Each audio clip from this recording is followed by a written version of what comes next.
आगे बढ़ते हैं और बात सियासत की करते हैं। कांग्रेस के वरिष्ठ नेता पी चिदंबरम ने दावा किया कि केंद्र में गठबंधन की सरकार बनने पर सीएए कानून को रद्द कर दिया जाएगा। वहीं बीजेपी ने एक बार फिर दोहराया है कि देश में स्थिर सरकार की वजह से ही सीएए लागू हो पाया। इसे लेकर कैसे छिड़ गया है संग्राम, इस रिपोर्ट में देखिए। 2024 के चुनाव के ऐलान से ठीक पहले अपने पिटारे से सीएए का जिन्न निकालकर केंद्र की मोदी सरकार ने विपक्ष को हक्का बक्का कर दिया था। चुनाव से ठीक पहले सीएए लागू करने के फैसले को सियासत के जानकार मोदी सरकार का मास्टर स्ट्रोक बता रहे थे, तो विपक्ष लगातार इस फैसले पर सवाल उठा रहा था। संविधान हमारा अधिकार देता है कि सबको सम्मान मिले, सबको बराबर की नजर से देखा जाए। पहले चरण की वोटिंग के बाद चुनाव मैदान में एक बार फिर सीएए की गूंज तब सुनाई दी जब कांग्रेस नेता चिदंबरम ने इसे लेकर बड़ा दावा किया।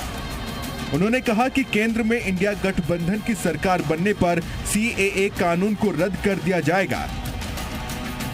You asked me which are the 5 laws that will be repealed. I'm reading that portion. Repeal 5 laws. 1, the Citizenship Amendment Act 2019. It is top of the list. 2, the Farmers Produce Trade and Commerce Promotion and Facilitation Act 2020. The Bharatiya Nyaya Second Sanhita, that is the equivalent to IPC. The Bharat Nagrik Suraksha Sanhita, that is the CRPC, and the Bharatiya Saksha Second Act, that is the Evidence Act. These 5 will be totally repealed. सुना आपने, चिदंबरम सत्ता में लौटने पर 5 कानून निरस्त करने का दावा कर रहे हैं, लेकिन सबसे ज्यादा चर्चा उनके सीएए को लेकर किए दावे की हो रही है। आगे बढ़ने से पहले आपको बताते हैं कि जिस कानून को रद्द करने की बात चिदंबरम कर रहे हैं, वो आखिर है क्या। ये कानून 3 पड़ोसी देशों के लोगों को नागरिकता देने से जुड़ा है, जिसमें पाकिस्तान, अफगानिस्तान, बांग्लादेश के प्रवासियों के लिए नियम बनाए गए हैं।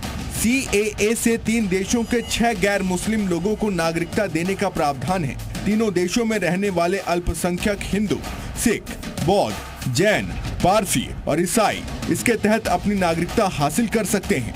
11 मार्च 2024 को इस कानून को लागू करने के लिए अधिसूचना जारी की गई। चिदंबरम के बयान के बाद एक रैली से बीजेपी अध्यक्ष जेपी नड्डा ने सीएए को लेकर फिर हुंकार भरी। आपने देखा कि आपने स्थिर सरकार दी तो उसके कारण सिटीजन अमेंडमेंट एक्ट भी हम ला सके, सीएए हम पारित कर सके, कानून बना सके। सीएए पर विपक्ष के सवालों को बीजेपी तुष्टीकरण की राजनीति बता रही है। अब कांग्रेस ने खुलकर जिस तरह इस कानून को रद्द करने की बात कही है, उससे चुनाव प्रचार में इसे लेकर आरोप प्रत्यारोपों का नया दौर शुरू हो सकता है। ब्यूरो रिपोर्ट, जी मीडिया।